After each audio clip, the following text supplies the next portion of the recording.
The whole narrative of recent times has been about the conflict between the two superpowers, the US and Russia. It feels like there is no one else on Earth apart from them. On the 24th of February, the war broke out, allegedly via the Russian sources, against the US. This narrative completely ignores the interests of smaller countries. In Russian infosphere, even Ukraine is not recognized as an equal party to the conflict. And countries do not join NATO of their own free will. It is as if NATO itself invaded new countries indiscriminately, spreading across the planet like a malignant, cancerous tumour.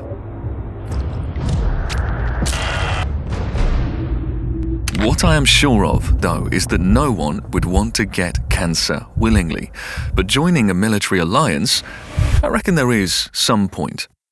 I wonder if the Czech Republic, Hungary, Poland, Bulgaria and the rest of the list were forced, bribed or blackmailed. That's what I was wondering. I began to research the first NATO extension, which took place in 1999, and more specifically the motives of the first three countries to part ways with the USSR and the reaction of the Russian elite.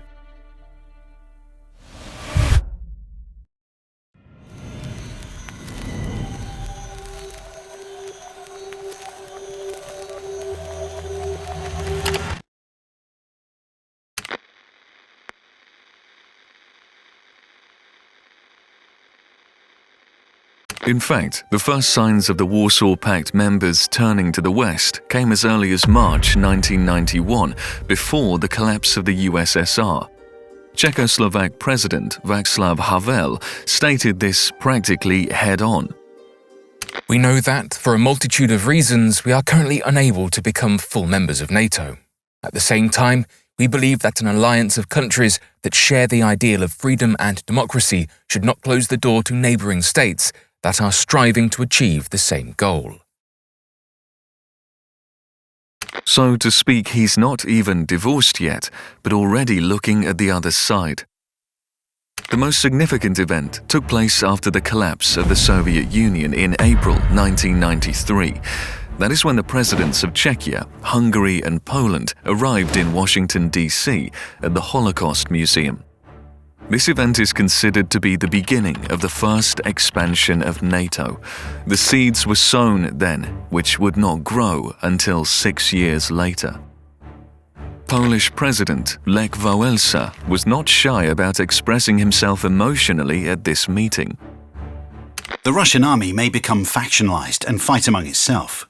It's also important to remove Russian troops from foreign territory. If you succeed in ensuring that Europe is not again faced with a threat from Russia, you will win a Nobel Prize. After decades of Soviet domination, we're all afraid of Russia. If Russia again adopts an aggressive foreign policy, that aggression will be directed towards Ukraine and Poland. The US is needed to prevent this from happening. President Bush was correct in understanding the need for strong defences. Poland cannot be left defenceless. We need to have the protection of US muscle. This text alone clearly shows that Poland, choosing between Russia and the West, is opting for the latter. We here in Russia were not taught this in history classes. Perhaps you weren't as well. The voices of smaller Western actors in geopolitics are drowned out by the education system, and, unfortunately, for nothing, because there are some interesting thoughts in those voices. It is possible that the reform process in Russia will reverse. If Russia expands again, we are in great trouble. We must encourage them to privatise now and increase civilian production. Their whole economic and political system needs to be changed. What reforms are they talking about, and how will they help Western countries to exclude potential, in Wałęsa's words, of course, Russian aggression? Reforms were to be in public life, in moving away from a plan and a militarized economy towards a diversified civilian market economy. Looking a little ahead, Russia has succeeded in some things, but in 30 years its people could not cope with the high share of the de facto state presence in every aspect of economy due to privatization of state-owned assets to their own friends, the annual strengthening of the power vertical, and the high dependence on the oil and gas. According to Wałęsa and many Western politicians, it is a competitive and diversified economy that would create an educated population, which would be far more interested in creating added value and participating in economic wars rather than in real ones. But let us return to our story. Poland and Czechia have clearly voiced their desire to break away from the Russian orbit of influence and join the Western one. But who cares what these small states with a combined population of under 50 million people want there, right? What matters is how big and strong Russia reacts to these desires. And then a truly sensational event happened.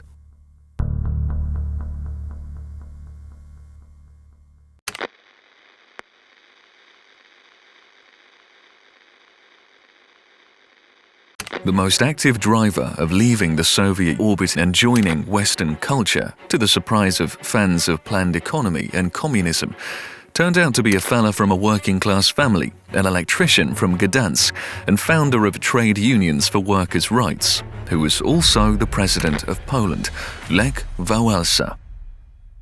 A few months after the visit to the Holocaust Museum in Washington, Russian president at the time, Boris Yeltsin, pays a visit to Warsaw in August of 1993.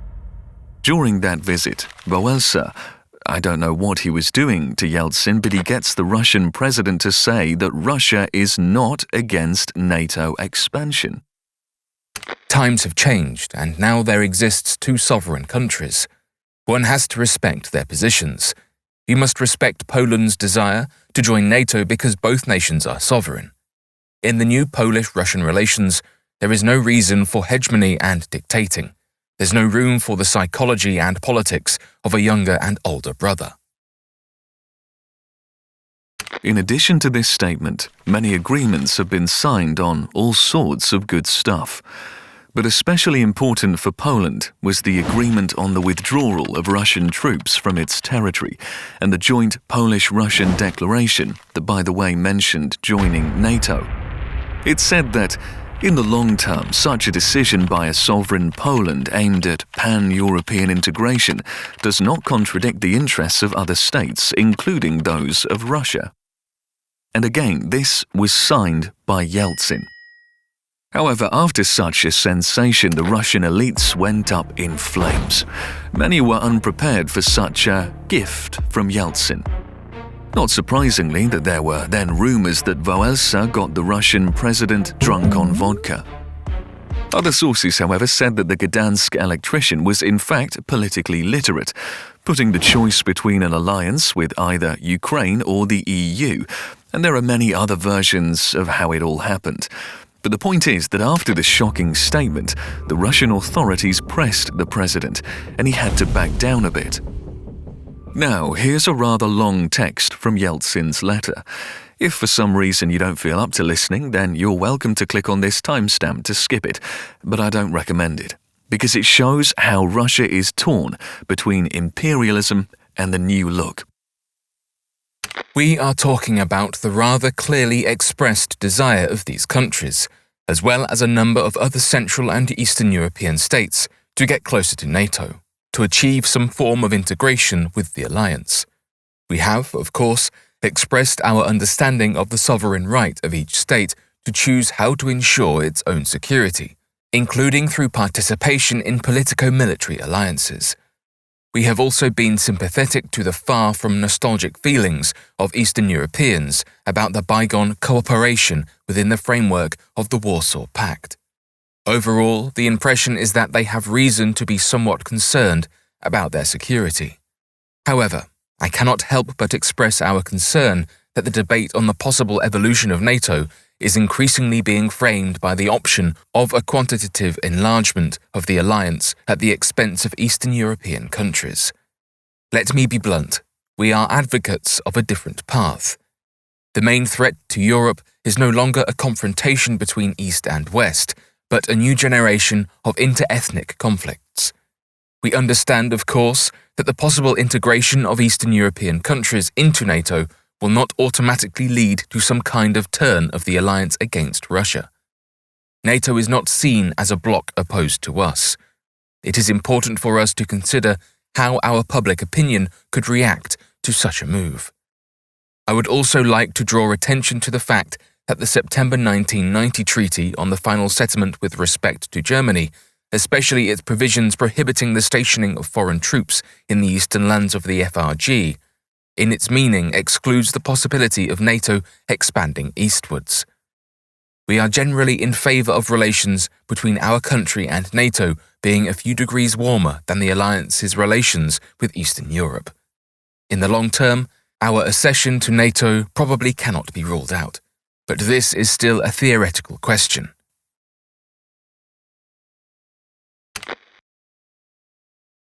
We can tell a lot from this letter. At the time, Russia was hesitating between trying to negotiate with the West through diplomacy and the usual solution of issues through prohibition by force, unwilling to give up the scale of its former empire. It could be said that Yeltsin was a liberal whose actions caused discontent among conservatives in power as well as among the people. So he jumped for joy when the US decided not to officially admit Poland, Czechoslovakia and Hungary to NATO anytime soon, but rather to focus on NATO's cooperation program with these countries, Partnership for Peace. On the 17th of October, 1993, Boris Yeltsin welcomed us looking like a stunned bull. Chris laid out our decision on NATO. We would not proceed immediately with enlargement, but concentrate instead on developing the Partnership for Peace. Without letting Chris finish, Yeltsin spread his arms and intoned, drawing out the words, "Brilliant! Terrific! Tell Bill this is a wonderful decision!"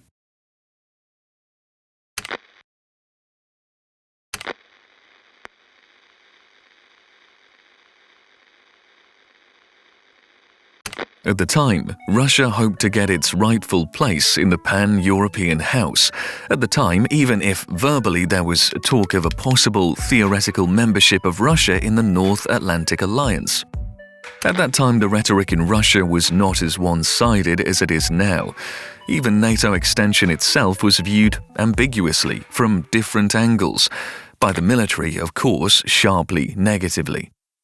By the way, there was already an increase in the influence of this caste.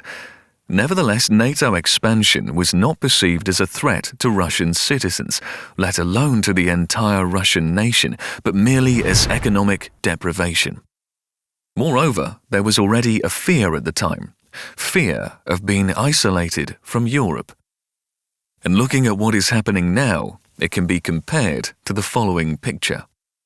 A company of 10 folks has a big, strong, but slightly toxic friend who may not be cool to hang out at times. He, like everyone else, is terrified of being alone, afraid of being left out and not wanted. He wants to be popular and needed, but he can't be at the heart of the group, so he decides to give people slaps upside their heads, shout loudly and threaten them if they don't hear his opinion. As Sergei Karaganov, now an advisor to the deputy head of the Russian Presidential Administration on Foreign Policy, also wrote about. By the way, his texts are now strongly radicalized, such a time that is. But in the 90s, he used to say that if Russia suddenly veers away from the democratic path, there will be trouble. In other words, if for some time a party of peace is at the helm, focused on the internal life of the country, on reform, and is respectful of the right of other states to self-determination, then if suddenly a party of strength is back at the helm, it will engage in revanchism and correcting what it sees as the mistakes of previous liberals.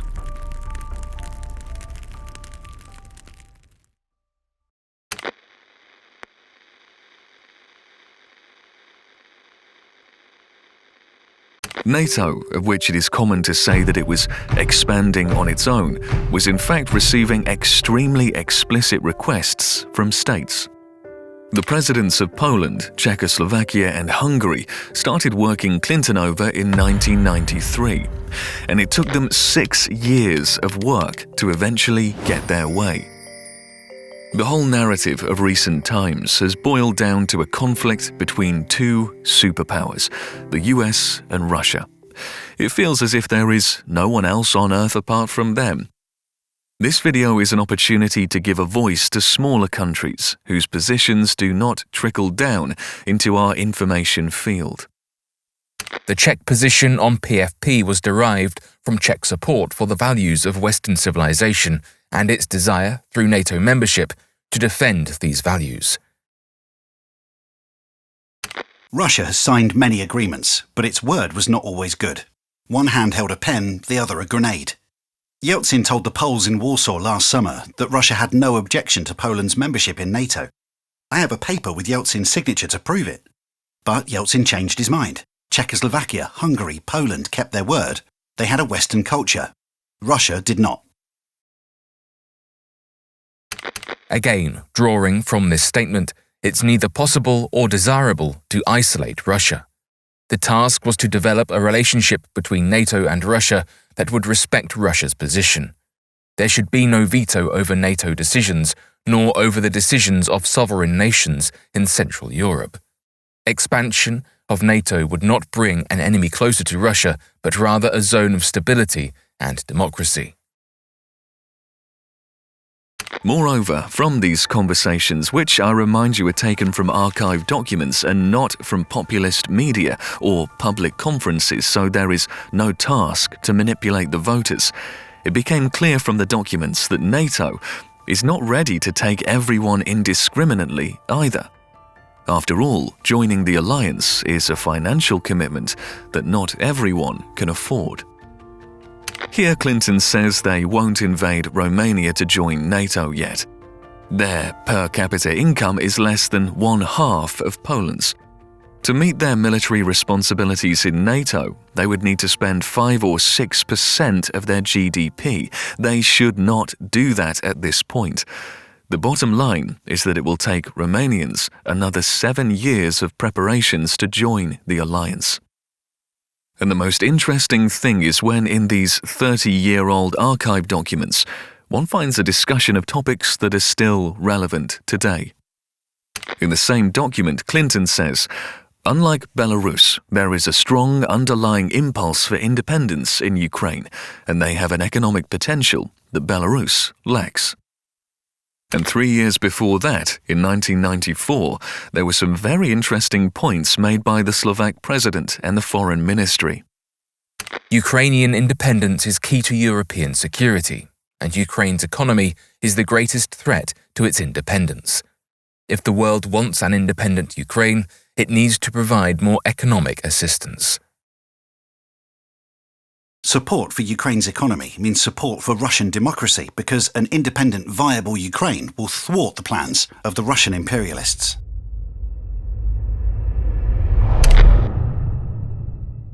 How about this interpretation of events? The logical chain is as follows. A strong economy will give Ukraine independence. Ukraine's independence will give resistance to Russian imperialism. And in the absence of Russian imperialism, European security will be ensured. Whether or not you agree with the Slovak president's point of view is up to you. We only gave the floor to those whose voices were drowned out. Thank you all for watching, and we say special thanks to our supporters from Patreon. You know who to share this video with and how to create activity in the comments. And I'm the researcher.